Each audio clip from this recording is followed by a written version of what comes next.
Hej og velkommen til del 19 af Den Moderne Slave, og den her gang bliver det sådan lidt mere uortodoks, fordi jeg har fundet ud af, at det tager mig cirka en hel dag at lave et afsnit af Den Moderne Slave, hvis man skal tilrettelægge det hele og sætte det op på den rigtige måde osv. Så derfor så vil jeg forsøge noget nyt her, og det er bare bare sige det direkte som det er, og så måske bruge 20 minutter på det i stedet for en hel dag. Så det er det, jeg har prøvet at sætte sammen her. Så det bliver sådan en screen recording, som jeg laver, fordi jeg har ganske enkelt ikke tid til det. Men det her emne, vi skal snakke om i dag, det handler om Danmarks frie samfund. Og det er en idé, jeg har brygget sammen op i mit hoved omkring, hvordan man kunne sammenlægge eller sammensætte et nyt samfund i Danmark med større frihed for mennesker, der er bosat på den danske landjord. Men vi vil vende tilbage til det med samfundet, for vi skal snakke lidt om det nuværende samfund, vi lever under, som faktisk hedder Kongeriget Danmark. Det er et samfund, som er ledet af dronningen selvfølgelig, og det er et firma også, der bliver handlet internationalt på børser rundt omkring i verden og i Danmark, under det navn, der hedder Kingdom of Denmark.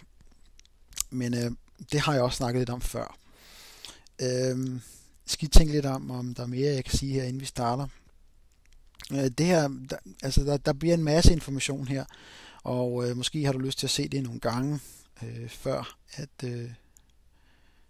nu skal I se her. Ja. Før at du ligesom forstår det, fordi at implikationerne bag det her, de er enorme, og mulighederne er uendelige, som jeg siger det. Fordi at vi står over for en meget stor ændring i verdenssamfundet i øjeblikket. Og som jeg ser det, og som jeg snakkede med en ven om det forleden dag, eller faktisk i går aftes, så har vi to muligheder. Vi kan enten bekæmpe det nuværende system, eller vi kan lave et alternativt system. Og det er det, jeg skal snakke om i dag. Så det kan godt være, at jeg kommer til at springe lidt rundt og så videre, men til gengæld så kommer jeg til at spare noget tid, og måske når man planlægger det, så jeg ved det ikke, men når man planlægger tingene, så tror man får det hele med. Men måske er min intuition vil bringe nogle ting på banen i dag, som også vil gøre det, give mere information til dig. Så jeg håber, du vil bage over med mig, og så vil prøve lige at komme igennem den her præsentation. Fordi det er lidt nørdet, og vi skal snakke lidt om jurisdiktion, og det vil sige flag. Jurisdiktion eller flag er den højeste form for jurisdiktionsanerkendelse. Du ved, når man er i USA, så flager man med Stars and Stripes, eller i England, så er det Star Spangled Banner, er det ikke det hedder? Nå, det kan jeg ikke huske. Men i hvert fald så flaget, det viser sig, hvilket land du er, og hvilke regler der gælder på det sted, på det pågældende sted, du befinder dig. Så skal vi snakke lidt om ord og symbolik, fordi dem, der ligesom danner regler og retsregler og love, de benytter sig af nogle specielle ord, som måske kan betyde noget andet i deres sammenhæng, når de nedskriver lovene, end du måske går rundt og tror. Og de her mennesker, de benytter sig også af symbolik rigtig meget, for ligesom at manifestere deres budskab og deres jurisdiktion og så videre. Så det kan godt være, at nogle af tingene kommer til at lyde lidt underlige og så videre, men man skal simpelthen forstå, at en ting er din hverdag, du går rundt i hverdag, og så en anden ting er lov og jurisdiktion og så videre. Det er to vidt forskellige ting, og sådan er det. Men i hvert fald, så skal vi snakke lidt om Danmarks historien, og så skal vi snakke lidt om lov og bekendtgørelser, og det bliver også lidt om grundloven.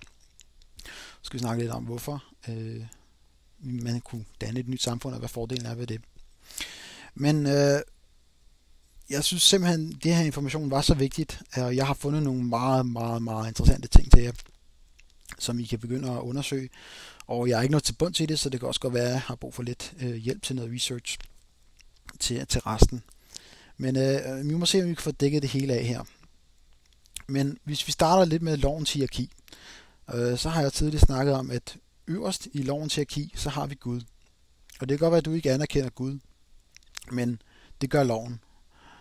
Gud er den øverste myndighed, kan man sige, i Gud eller i loven. Og For eksempel, hvis man ser film fra USA, så skal man også sværge på Bibelen og sådan nogle ting. Jeg ved ikke lige, om man gør det mere, men i hvert fald, så er det Gud, der er øverst i hierarkiet.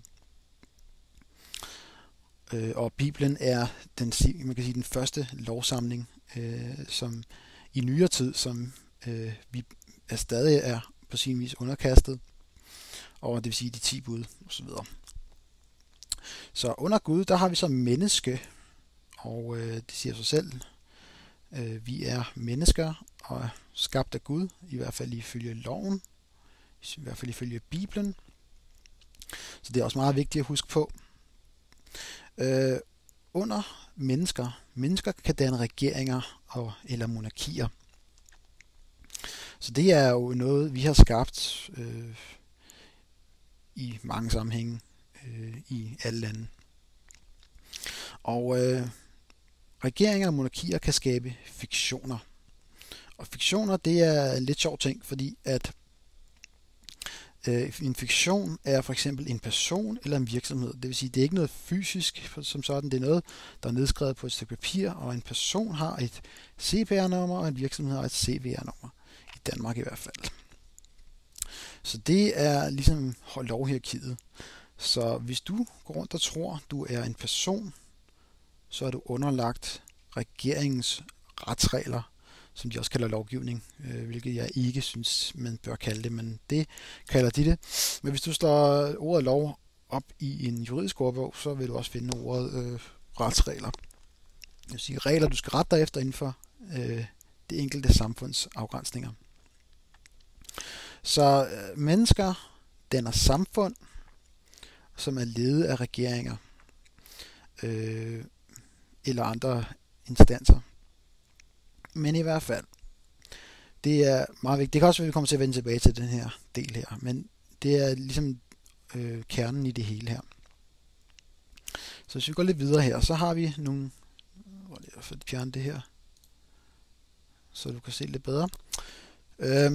Så har vi nogle bygninger her, og det er jo statens bygninger, som jeg har sat nogle billeder op af. Og hvis du holder nøje øje med, hvad der er på de her billeder her, så har vi her Frederiksberg Slot. Og øverst på Frederiksberg Slot, så har vi et flag. Og vi vil også til at vende tilbage til flag lige om lidt. Men du kan se, det er et splitflag. Og så hvis vi går videre til Københavns Rådhus, så har vi også splitflaget her. Øverst. Det vil sige igen en anerkendelse eller en underkastelse under en bestemt jurisdiktion. Og som sagt, det vil jeg lige vende tilbage til. Rigtig interessant herovre, så har vi Domhuset i København, Københavns Domhus, og øverst der vejer statens flag eller rigets flag, som er splitflaget. I øvrigt et flag, du ikke må benytte dig af som almindelig dansker, det er kun staten eller dronningen, der må benytte sig af det flag. Der var en gut, der fortalte mig her i går, at han havde set et splitflag hen over Jysk Sengetøjslagers butikker. Og det må man sige, det lyder lidt spøjst jo. Jeg har ikke set det. Men faktisk er det ulovligt at flage med det flag. Det står i, jeg kan ikke huske, hvad lovgivning hedder, men der findes en lovgivning af ældre dato, der beskriver det. Jeg skal lige have en glas vand her. Hernede, der har vi så det oprindelige rigets flag, hedder det. Det vil sige, det er ude på Holmen i København, på det, der hedder Sixtus-batteriet i Holmen. Det vil jeg også lidt tilbage til. Meget, meget interessant, hvad der foregår derude. Og bagved det, der kan du så se dronningen. Og lidt svært at bedømme, om kronen rent faktisk er hævet over flaget, eller den er under. Men det er jo igen symbolik. Hvad er hvad her? Men hvis nu kan man ikke lige se det her, jeg kan lige prøve at zoome lidt ind. Men hvis du kigger på flagstangen her, så er det en dobbelt flagstang. Hvis vi starter lidt længere nede, så befinder flagstangen jo sig på en form for ø, det vil sige, at den er næsten ude i havet. Og det flag her har varet ude på Holmen i siden 1788. Der har søværnet hejst det her flag på landjorden. Og sådan er det. Så det er det oprindelige rigets flag.